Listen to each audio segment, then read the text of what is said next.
আজকের রেসিপি আলু দিয়ে কাতলা মাছের ঝোল।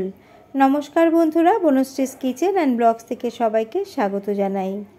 এই ঝোল এক একজনের বাড়িতে এক এক রকমভাবে বানানো হয়, আর আজকে আমি পেঁয়াজ রসুন ছাড়া এই মাছের ঝোল বানিয়ে দেখাবো। আসুন দেখে নেওয়া যাক আমার আজকের এই রেসিপি। কাতলা মাছের ঝোল বানানোর জন্য এখানে আমি নিয়ে নিয়েছি 10 পিস মতো কাতলা মাছ। মাছটাকে খুব ভালো করে ধুয়ে জলটাকে ঝরিয়ে নিয়ে তারপরে নুন এবং হলুদ মাখিয়ে রেখে দিয়েছি। নিয়ে নিয়েছি মিডিয়াম সাইজের দুটো আলু। আলুগুলোকে এইভাবে লম্বা করে একটু মোটা করে টুকরো করে নিয়েছি। আলুগুলোকে ভালো করে ধুয়ে নিয়েছি। এবার চলে যাচ্ছি আমি মূল রান্নাতে। গ্যাসের মধ্যে কড়া বসিয়ে আমি সর্ষের তেল খুব ভালো করে গরম করে নিয়েছি। এবার একে একে মাছগুলোকে ভেজে নেব।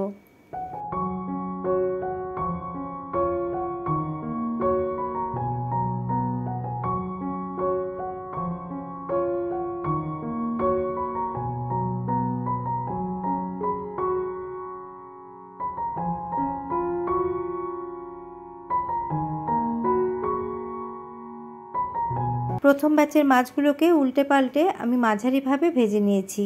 একবারে সমস্ত মাছ ভাজা হয়নি, তার জন্য আমি সেকেন্ড ব্যাচে মাছগুলোকে ভেজে নিচ্ছি।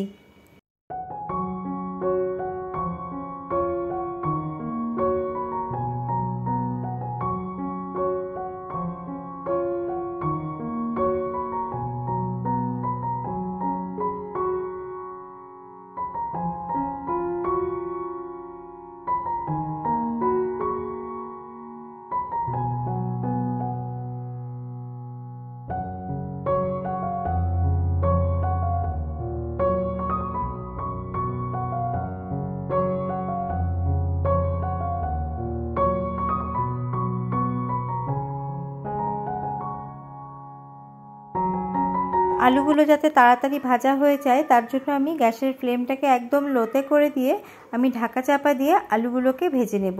মাঝে মাঝে একটু ঢাকা খুলে আলুগুলোকে নাড়াচাড়া করে নেব।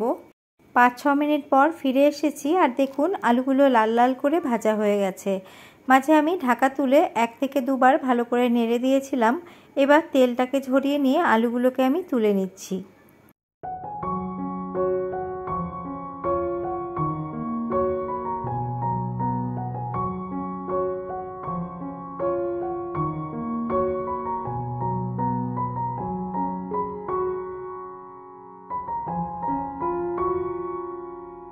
মাছের ঝোলের জন্য এখানে মশলা গুলে নিয়েছি। 1.5 চা চামচ জিরে গুঁড়ো, 1 চা চামচ পাকা লঙ্কা বাটা, 1 চা চামচ হলুদ গুঁড়ো, 1 চা চামচ কাশ্মীরি লাল লঙ্কার গুঁড়ো কালারের জন্য। এদিকে আমার তেলটা গরম হয়ে গেছে। এবার আমি দিয়ে দিচ্ছি ফোড়নে 2টো শুকনো লঙ্কা ফাটিয়ে, আর দিয়ে দিচ্ছি 2টো তেজপাতা। এবার এগুলোকে একটুখানি নাড়াচাড়া করে নেব।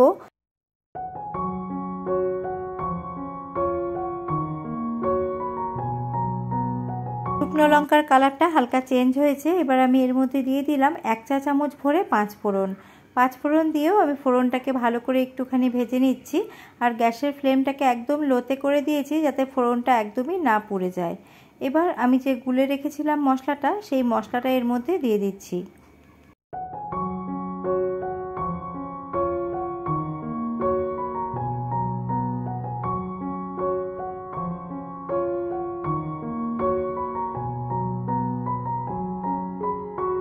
মশলা থেকে তেল ছেড়ে আসছে। মশলা যাতে না পুড়ে যায় তার জন্য বাটি ধোয়া কিছুটা জল দিয়ে দিলাম। জল দিয়ে এখন আমি ভেজে রাখা আলুগুলো মশলার মধ্যে দিয়ে মশলার সাথে আলুটাকে ভালো করে একটু কষিয়ে নেব।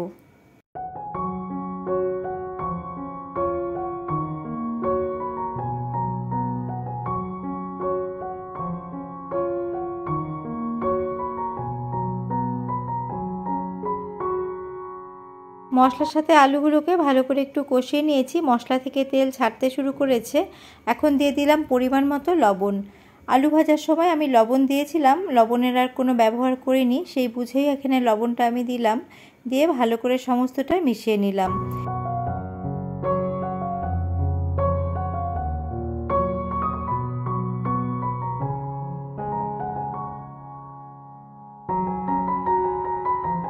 এখন গ্রেভির জন্য এর মধ্যে আমি জল দিয়ে দিচ্ছি। একটা পাত্রতে গরম জল করে রেখেছিলাম, সেই জলটাই দিলাম। আর ঝোলে যদি এরকম গরম জলের ব্যবহার করা হয় তাহলে কিন্তু টেস্টটা খুব ভালো হয়। এখানে অনেকগুলো পিস মাছ রয়েছে, তার জন্য ঝোলের পরিমাণটা অনেকটাই দিয়েছি। তার জন্য আবারও কিছুটা লবণ দিয়ে দিলাম। আর ঝোলটা ফুটতে শুরু করেছে। এখন একদম লো ফ্লেম করে 4 থেকে 5 মিনিটের জন্য ঢাকা চাপা দিয়ে দিলাম, যাতে আলুটা ভালো করে সেদ্ধ হয়ে যায়। ফিরে এলাম 5 মিনিট পর। এখন একটু চেক করে নিচ্ছি আলুগুলো ভালো করে সেদ্ধ হয়েছে কিনা।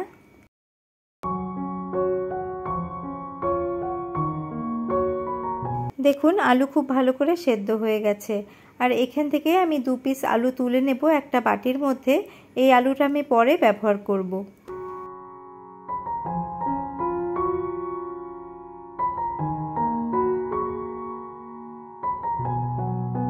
আলু পুরোপুরি সেদ্ধ হয়ে গেছে। এখন আমি দিয়ে দিচ্ছি ভেজে রাখা মাছগুলো।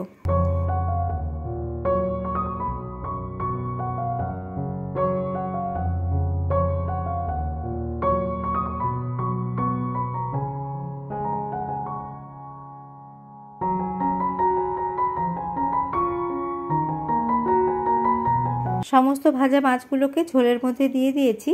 এখন মাছগুলোকে সেদ্ধ করার জন্য গ্যাসের ফ্লেমটাকে একদম লোতে করে দেব।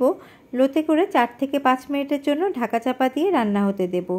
আর এই যে এদিকে আমি যে আলুটাকে তুলে রেখেছিলাম, সেই আলুটাকে একটুখানি স্ম্যাশ করে নিচ্ছি এই হাতাটার সাহায্যে।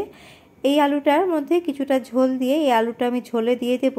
তাহলে ঝোলের টেক্সচারটা খুব ভালো হবে আর ঝোলটা খেতেও খুব ভালো লাগবে।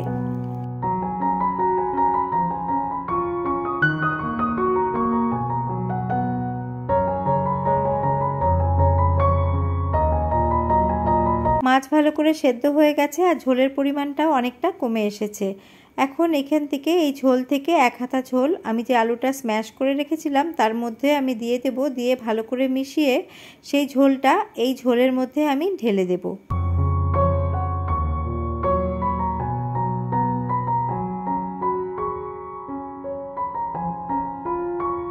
ঝোলের সাথে ভালো করে এটাকে মিশিয়ে নেব, এতে ঝোলটা অনেকটা গাঢ় হবে। রান্নাটা প্রায় শেষের পর্যায়ে। এখন আমি গরম মশলা দিয়ে দেব। এখানে আমি 4-5টা ছোটো এলাচ আর 1 ইঞ্চি দারচিনিকে আমি অল্প একটু জল দিয়ে বেটে নিয়েছি। এই গরম মশলাটাই আমি ঝোলের মধ্যে দেব।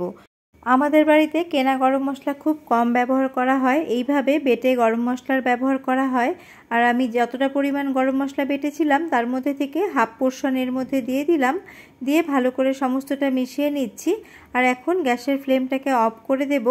অফ করে দিয়ে 5 মিনিট আমি স্ট্যান্ডিং টাইমে রাখবো, তারপরে আমি সার্ভ করব। গরমের মধ্যে এইভাবে পেঁয়াজ রসুন ছাড়া জিরে বাটা দিয়ে মাছের ঝোল একদিন রান্না করে খেয়ে দেখুন। আশা করি আপনাদের বাড়ির সকলে খুব পছন্দ করবে। আর ভিডিওটি আপনাদের কেমন লাগলো কমেন্ট করে জানাবেন। ভালো লেগে থাকলে একটি লাইক করবেন, আর বেশি ভালো লেগে থাকলে ফ্রেন্ডস অ্যান্ড ফ্যামিলির সাথে শেয়ার করবেন। আর আমার চ্যানেলে নতুন কোনো বন্ধু এসে থাকলে আমার চ্যানেলটিকে সাবস্ক্রাইব করার অনুরোধ রইল। আবারও আমি হাজির হয়ে যাব অন্য কোনো রেসিপি নিয়ে বা ব্লগ নিয়ে। আজ এই পর্যন্তই, নমস্কার।